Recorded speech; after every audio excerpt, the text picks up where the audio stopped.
नमस्कार, उज्जैन टीवी की ओर से मैं अनामिका शर्मा आप सभी का स्वागत करती हूं। प्रस्तुत है आज के मुख्य समाचार। दांडी मार्च वर्षगांठ के अवसर पर शैक्षणिक संस्थाओं ने आयोजित की रैली। बैंक कर्मियों की हड़ताल के दूसरे दिन ठप रहा बैंकों में कामकाज, एटीएम से नहीं निकली नगद राशि। साप्ताहिक जन सुनवाई में आमजन ने सुनाई कलेक्टर को अपनी व्यथा कथा। अब मीडिया कर्मियों को भी लगेंगे प्राथमिकता से टीके 17 मार्च से। और चाकू की नोक पर अगवा किया एक युवक को, मामला प्रेम प्रसंग का। अब समाचार विस्तार से। शहर के महाविद्यालयीन छात्र छात्राओं ने दांडी मार्च की वर्षगांठ के अवसर पर आयोजित की रैली और देशभक्ति का जज्बा भी दिखाई दिया। राष्ट्रीय अमृत महोत्सव के 1 वर्षीय आयोजन के तहत दांडी मार्च की वर्षगांठ के अवसर पर राष्ट्रीय सेवा योजना, शासकीय कन्या महाविद्यालय तथा विधि महाविद्यालय के छात्र छात्राओं ने एक रैली आयोजित की, जिसमें छात्र छात्राएं वाहन पर सवार थे तथा पैदल भी चल रहे थे। वंदे मातरम और इनकलाब जिंदाबाद के नारे लगाते छात्र छात्राओं के हाथ में बैनर और तख्तियां भी थीं।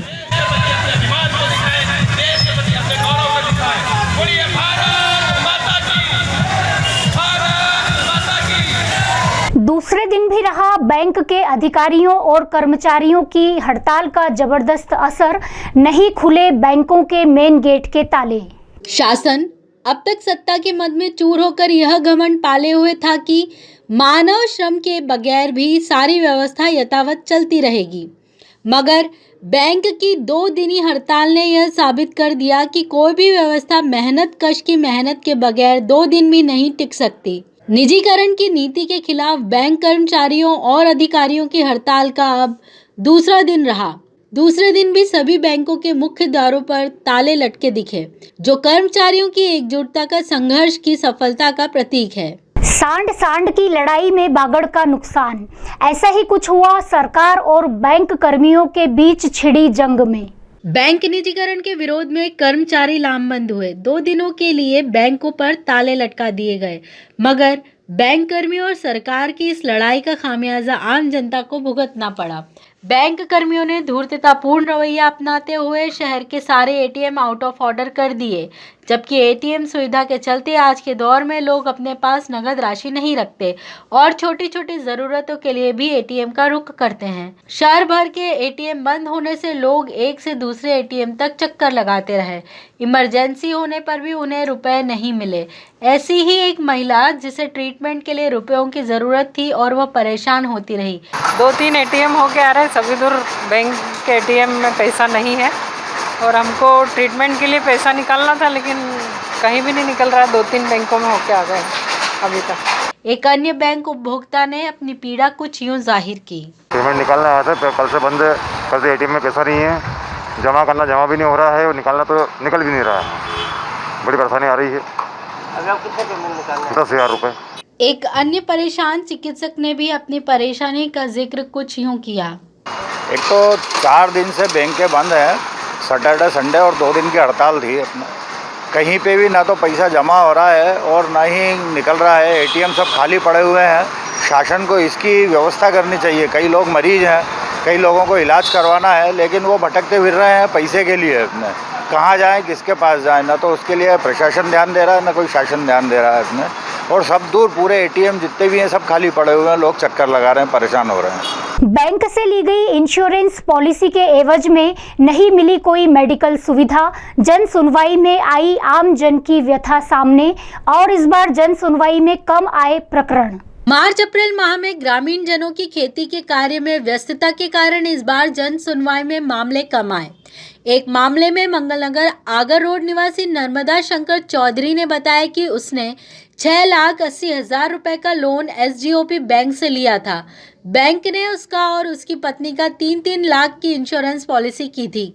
नर्मदा शंकर के मुताबिक उसे उसके ऑपरेशन के लिए कुछ भी नहीं मिला। वह अपनी गिरह से 1,65,000 रुपए खर्च कर चुका है। मैं आज दिनांक तक 1,65,000 रुपये अपने पर्सनल जेब से खर्चे कर चुका हूँ और इसके बाद में मेरी बेबी बाईपास नहीं हुई है। मेरे को 2 मार्च को डॉक्टर ने CHL अपोलो में भर्ती होने के लिए बोला था और 3 मार्च को मेरा बाईपास होने का था। पैसे के अभाव में मैं ऑपरेशन करा नहीं सका। और मेरे परिवार में 12-13 सदस्य हैं जो मेरे ऊपर ही निर्भर हैं। अगर इस एवज में अगर मुझे कुछ हो जाता है तो इसका जवाबदार कौन है? दूसरे मामले में बीएसपी नेता धन्नालाल सोलंकी निवासी ग्राम करोड़िया ने बताया कि गांव के 150 परिवारों को पट्टे मिलने थे जो नहीं मिले। व्यक्तिगत आवेदनों पर कोई सुनवाई नहीं होने पर आज वे सामूहिक रूप से सुनवाई में आए हैं। आज ग्रामवासी जो करौंदिया के जो 150 परिवार के वहाँ निवास लोग हैं उनको आज तक पट्टे नहीं दिए गए हैं। इसकी बात को लेकर हम माननीय कलेक्टर साहब के पास गांव के जितने भी लोग हैं उनके सब साथ में मिलकर आए हैं कि उनको पट्टे दिए जाए। पूर्व में मामला उठाया था आपने? पूर्व में मामला नहीं उठाया, आज पहली बार हम आए हैं। गांववासी अलग अलग वो अपने स्तर से आते थे लेकिन उनके कागज़ रख लेते हैं और उनको आज तक कोई सुनवाई नहीं हुई। इस कारण उन्होंने हमको बुलाया कि आप हमारी बात को उठाइए, तो हम उनके साथ आए हैं। कितने लोग हैं? 150 लोग के लगभग है। आदमी के आसपास हैं। आपकी समस्या का समाधान नहीं होता? अगर जो हमारी समस्या का समाधान नहीं होता है तो हम परिवार सहित पूरे गांव के लोग आकर फिर कलेक्टर साहब को एक ज्ञापन देंगे और एक सचिव के खिलाफ एक आवेदन दिया है कि सचिव जो है ग्राम पंचायत से बर्खास्त किया जाए, वो उनको वहां से हटाया जाए क्योंकि ग्रामवासी वहां से संतुष्ट नहीं है, उनसे वो पैसे मांगते। गांव के ही एक अन्य व्यक्ति दशरथ ने बताया कि उसने सचिव से आधार कार्ड में संशोधन तथा लोन के लिए बार बार कहा, मगर सचिव जय राजावत अनसुना कर टाल देते हैं। खर्चा पानी देख लेना, तो हमने कहा किस काम से करते हो आप? हमें तो वो एक आधार कार्ड के सील साइन के लिए कि आधार कार्ड में वो सील साइन कर दे तो हमारा आधार कार्ड चेंज हो जाए। और उसके बाद में हमें तो थोड़ा सा लोन के लिए भी गए थे, जो लोन के लिए तो सील साइन मांगते हैं कुछ बैंक वाले वगैरह। दशरथ। किसके पास गए थे? क्या नाम है? सचिव का नाम जया राजावत। एक अन्य मामले में शिक्षा विभाग कर्मी की मृत्यु के बाद 2.5 वर्ष से बेटे की अनुकंपा नियुक्ति को लेकर परेशान महिला विनीता खत्री भी अपनी पीड़ा लेकर जन सुनवाई में पहुंची। मसला है, मेरे मिस्टर 2.5 साल पहले एक्सपायर हो गए थे, तो मेरे को बहुत दिक्कत आ रही है बेटे को जॉब दिलाने के लिए। मैं 2.5 साल से परेशान हो रही हूँ यहाँ चक्कर लगा के। तो अभी तक बोल रहे हैं हो जाएगा, 8 दिन में हो जाएगा, 10 दिन में हो जाएगा, यही मेरे को दिलासा देते आए हैं। पर अभी 15-20 दिन से यही बोला कि आपका हो गया है, पर अभी तक मेरे हाथ में कुछ भी नहीं आया है, कोई कागज़ नहीं आया है। पिछले मंगलवार को भी मैं यहाँ आई थी तो भी बोला हो गया है, पर अभी तक मेरे को कुछ भी नहीं मिला है। आज मैं वापस आई हूँ। मैंने अपर कलेक्टर साहब के पास भी कई बार गई हूँ और स्थापना में भी गई हूँ और अभी यहाँ भी आई थी। मैं यहाँ भी कलेक्टर साहब से मैंने बात हुई तो उन्होंने भी ये बोला कि अपन दिखाते हैं हो जाएगा, पर मुझे तो 15-20 दिन से ही बोला कि आपका हो गया है, पर अभी तक कुछ भी नहीं आया मेरे पास। मीडिया कर्मियों को भी 17 मार्च से लगेंगे टीके, नहीं लिया जाएगा कोई शुल्क, मीडिया कर्मियों को मिली प्राथमिकता। कोरोना काल में अन्याय। कोरोना योद्धाओं की तरह मीडिया कर्मियों ने भी तमाम जोखिम उठाकर अपने फर्ज को अंजाम दिया था, अतः टीके लगाने में उन्हें प्राथमिकता दिए जाने की मांग प्रशासन के सामने रखते हुए सिटी प्रेस क्लब ने कलेक्टर को दिए गए ज्ञापन में दी। साथ ही 45 से ऊपर वाले मीडिया कर्मियों को भी शामिल करने की मांग की गई। उक्त टीके 17 मार्च से लगेंगे। यह जानकारी देते हुए सिटी प्रेस क्लब अध्यक्ष शैलेंद्र कुलमी ने बताया, कोरोना की जिस तरह से लगातार मामले बढ़ रहे हैं पिछले 1 साल से, जब से कोरोना शुरू हुआ है, मीडिया कर्मी बिल्कुल रात दिन लगे हुए हैं इस आपदा के दौर में। तो अब ये आवश्यकता महसूस हुई है कि जो वैक्सीन है वो पत्रकार साथियों को लगना चाहिए, लेकिन इसके लिमिटेशंस हैं क्योंकि केंद्र सरकार की गाइडलाइन के अनुसार ही जिला प्रशासन काम करता है। अभी थर्ड दौर में 55 से ऊपर के जो लोग हैं उनको कोरोना वैक्सीन का लगाने का काम चल रहा है। हमने अभी जिलाधीश महोदय आशीष सिंह जी से मांग की है और एक ज्ञापन भी ये उनको दिया है जिसमें कहा है कि जिन प्रेस के लोगों को फ्री में वैक्सीनेशन किया जाए। तो बात ये हुई थी कि 55 वर्ष से उम्र के पत्रकारों को ये वैक्सीन लगाई जाए, लेकिन हमने मांग की कि इसको 45 किया जाए। कोरोना संबंधी जानकारी के अनुसार दिनांक 17 से भोपाल इंदौर में नाइट कर्फ्यू रहेगा। रतलाम उज्जैन में अनिवार्य रूप से रात 10 बजे बाद बाजार रहेंगे बंद। बुलंद हौसलों के साथ बैग की दुकान से युवक का बदमाशों ने किया अपहरण, पुलिस ने किया प्रकरण दर्ज।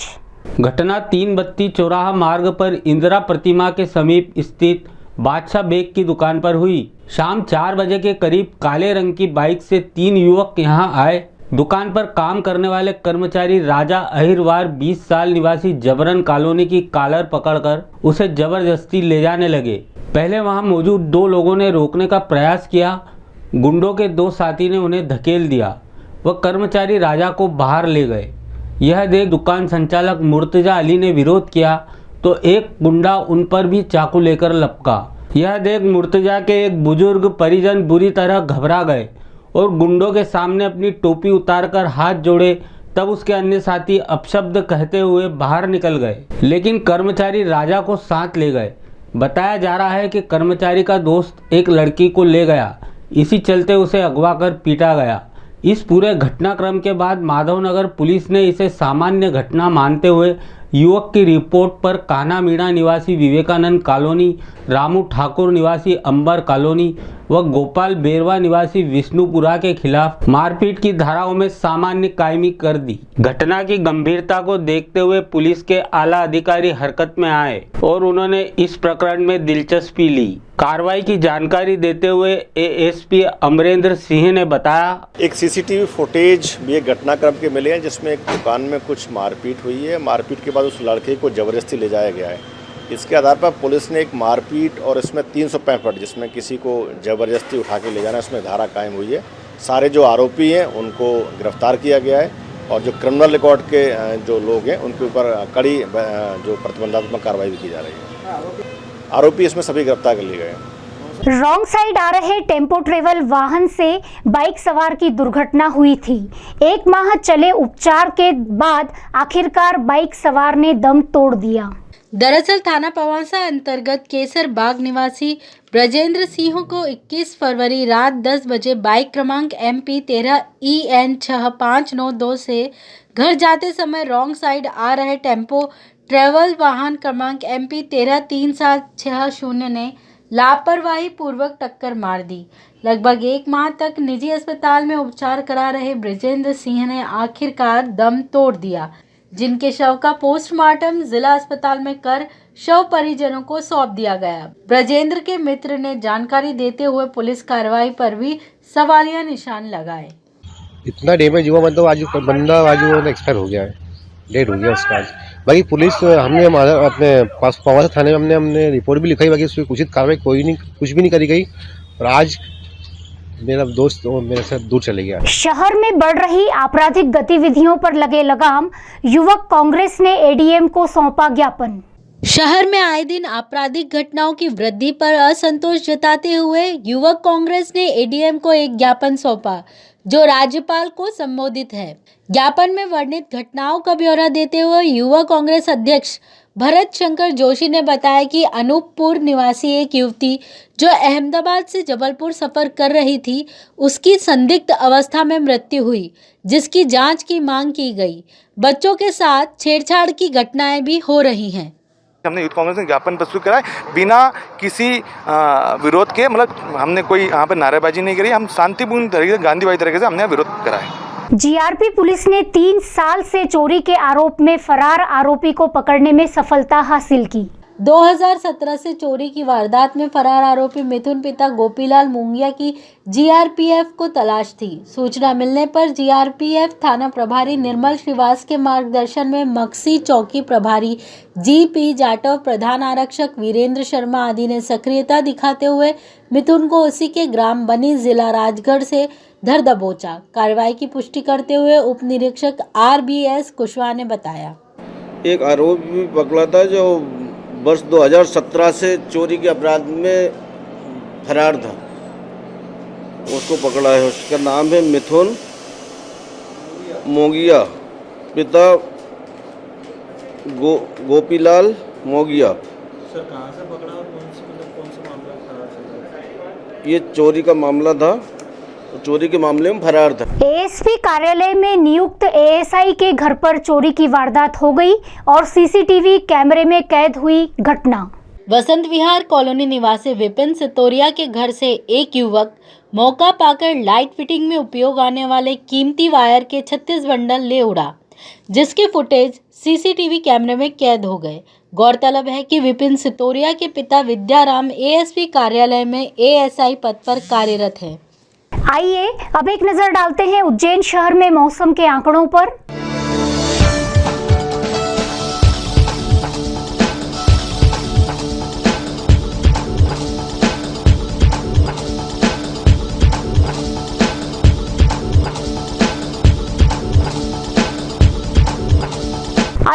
मुख्य समाचार एक बार फिर।